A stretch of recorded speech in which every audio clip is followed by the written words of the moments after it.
Ating balikan ang kasaysayan ng Diplomat Hotel sa Baguio. Saling ito ay itinayo ng mga paring Dominicans para maging retreat house nila noong taong 1913.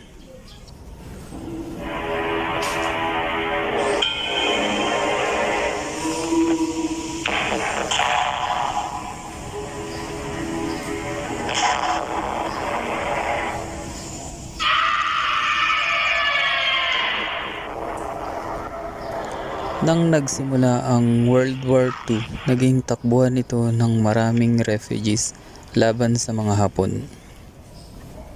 Pero hindi nagtagal ay nahanap din sila. Saksi ang bawat sulok ng gusaling ito sa kung anong sinapit